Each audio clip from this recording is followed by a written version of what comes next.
even climate change.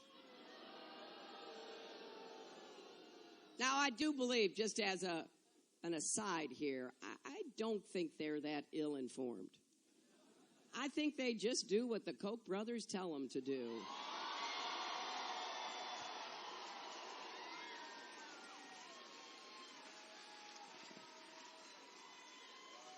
So we're going to have to imagine what we can do to break down the economic barriers. And then, if I'm so fortunate enough to be the Democratic nominee, to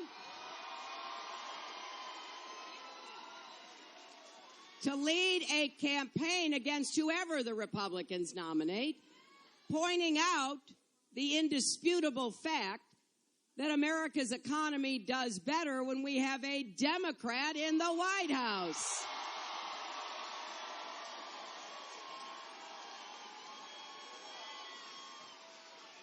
We know that from the last two Democratic presidents.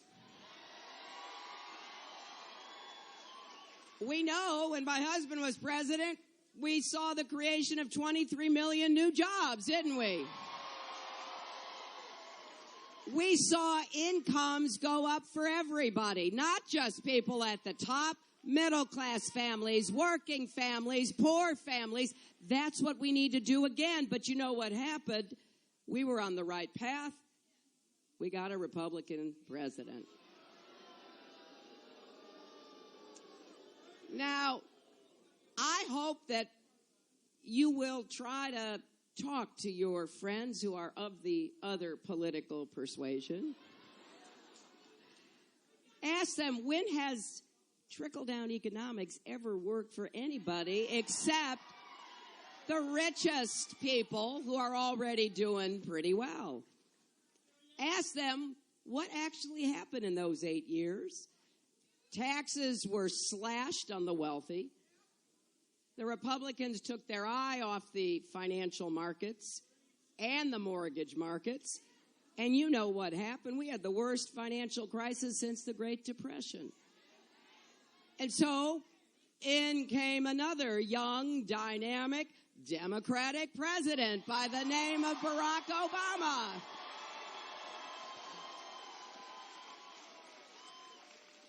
Now, imagine, all of a sudden, he gets elected, we're losing 800,000 jobs a month. 9 million Americans lost their jobs. 5 million homes were lost. And you know what that meant? That meant that the president-elect had to spend all of his time digging us out of the hole that the Republicans put us into. And you know, I don't think President Obama gets the credit he deserves for saving the American economy.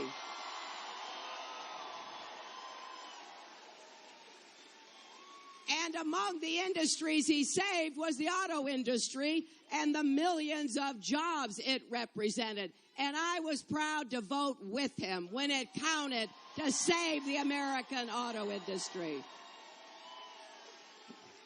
So you see, I can imagine what the economy could look like because we've got a pretty good example, both from what Bill Clinton did and what Barack Obama did.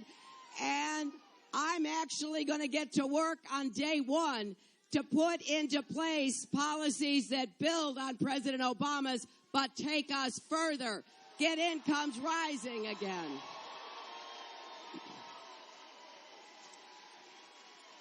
Imagine that we finish the work of the Affordable Care Act.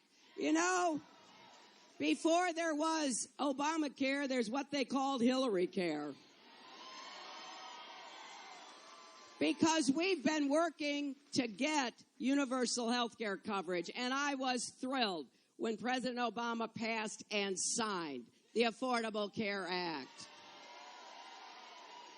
But we've got to get the costs down.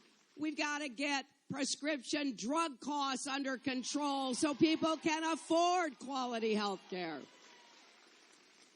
Imagine that we do have a good teacher in a good school for every child in every zip code. That is my plan. And I want to thank all of the teachers and educators who are here tonight.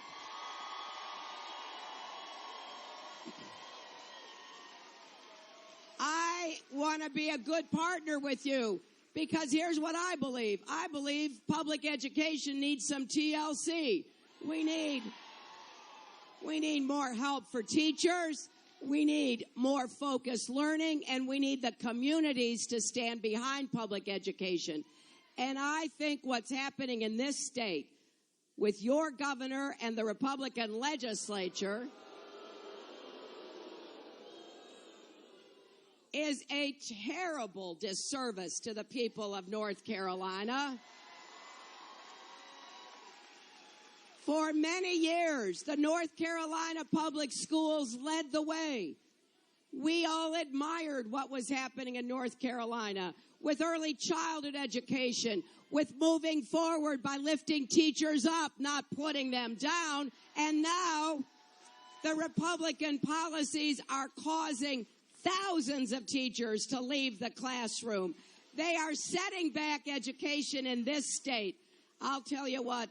As president, I'm going to do everything I can to move education forward over the objections, over the obstacles posed by Republican governors and legislatures.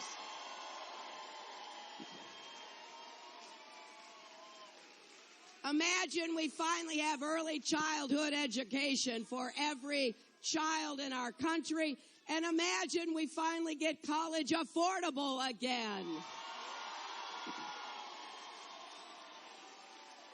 You know, I have a plan for debt-free tuition, and you know what? It is achievable. My opponent goes around talking about free college for everybody. There are a couple of problems with that, my friends. Number one, we got to get the costs down. They have been rising too much. And if you say something's going to be free, there is no incentive to control the costs. In addition to that, I want to help middle class, working families, poor kids get a college education. I am not going to ask you to pay to send Donald Trump's kids and grandkids to college for free.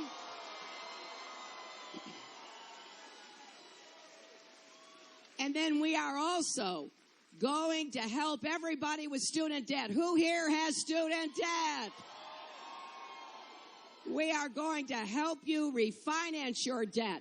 We're going to slash the interest rates. We're going to let you pay it back as a percentage of your income, and we're going to put an end date. So you're not paying your student debts when you're in your 40s, your 50s, and your 60s.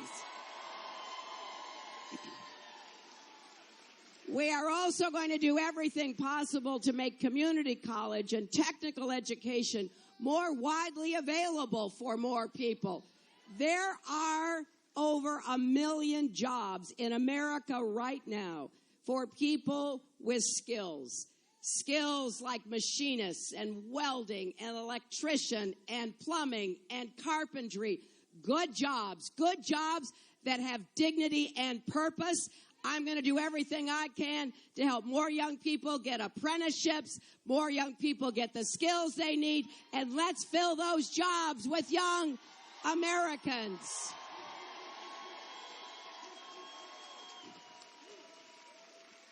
Imagine, too, that we end the horrible plague of gun violence in our country.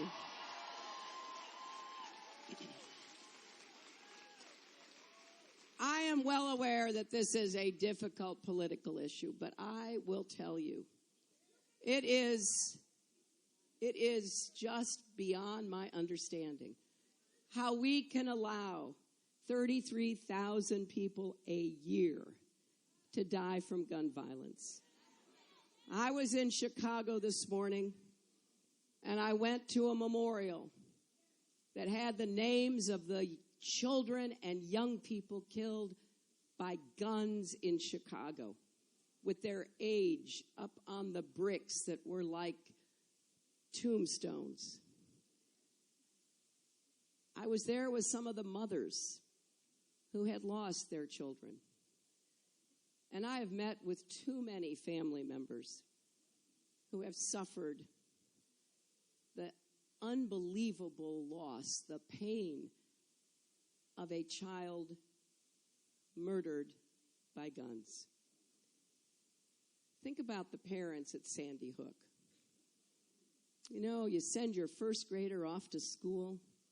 Maybe you kind of adjust the little backpack on his or her back. And the next thing you hear is a call telling you something beyond comprehension has happened. I know that we keep suffering these killings, and everybody is heartsick, but nothing changes. We can't let this go on. And I think what I'm proposing is common sense. It is certainly consistent with the Constitution, right?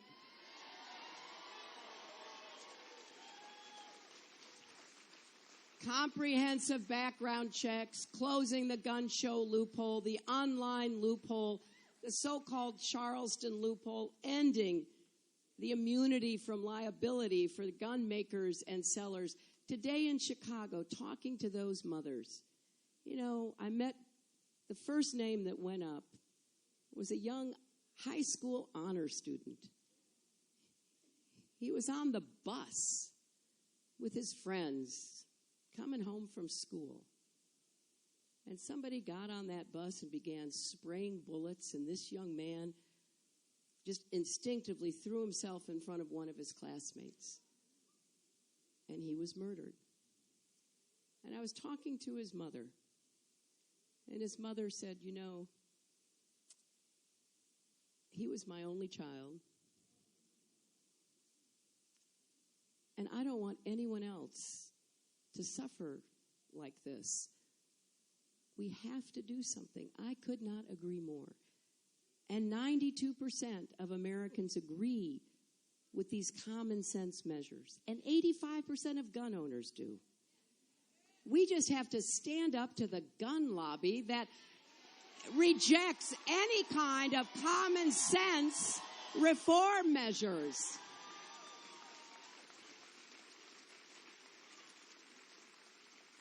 I also want you to imagine that we overcome the distrust that exists in so many places in our country between our police and the people they are sworn to protect. We have to have accountability. We have to have dialogue. We have to have the kind of reforms that people have confidence in. The president has a policing commission that has made recommendations that I endorse, because everyone should feel equal and respected before the law. And so we will work to make that true. And imagine that we don't have Republican governors and legislators who want to take the right to vote away or restrict it or make it difficult. I thought that battle had been fought and won in the 1960s. But I'll tell you, I will stand up against any effort to deprive any American of the right to vote, and I will stand up against Citizens United and end its corrupting of our political system. And that's one of the reasons I strongly support President Obama's constitutional right to nominate a Supreme Court justice.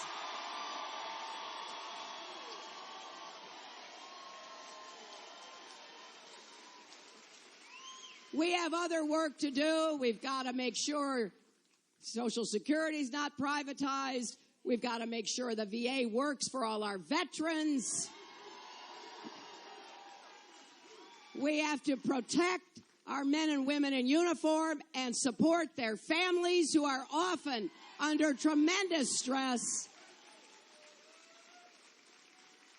We have to keep working for comprehensive immigration reform with a path to citizenship. And we have to stand up to hateful, divisive rhetoric that is pitting different groups of Americans against each other.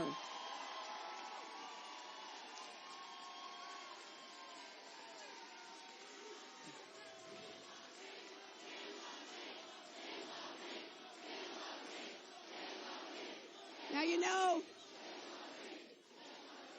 I know that none of this can happen unless we work together. Unless we decide we'd rather be united than divided. Unless we reject the kind of bluster and bigotry and bullying that is stalking our political system. I believe that's what Americans will do. I believe we are better than what we are hearing every night on television.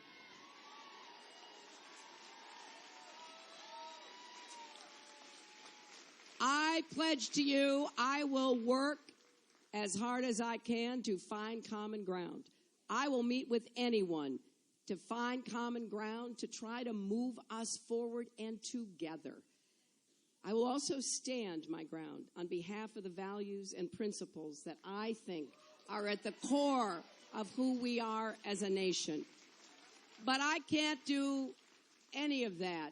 We together can't realize what I know. Not only can we imagine, but we can achieve without your support. The primary tomorrow is critical in this election season. North Carolina has a really important role to play, not only in the primary, but then in the general election. I am asking for your support. I would be honored to receive it. I hope to be your nominee, and then I will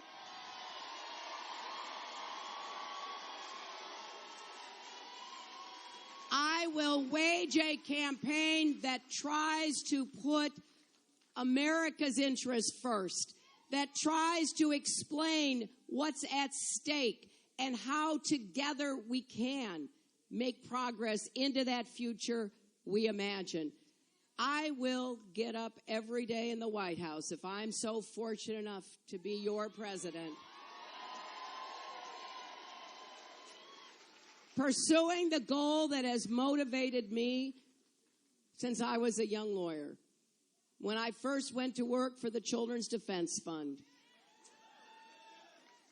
And I stood up for and advocated for and defended children and families who were voiceless, kids with disabilities, juveniles housed in adult jails, kids being denied an equal education, kids with health problems that could not be addressed because their parents had no money. I am determined that I am going to do everything in my power to create the opportunity for every child to have that chance to live up to his or her God-given potential. That to me is what's at stake in this election, because it's not enough for my granddaughter to have opportunities. I want your children and grandchildren to have every opportunity they can to go as far as their hard work and talent will take them. So please join me in this mission. Join me in making this come true. Join me in going to vote tomorrow, and then join me in the White House to make our country all it should be. Thank you so much, Charlotte. God bless you.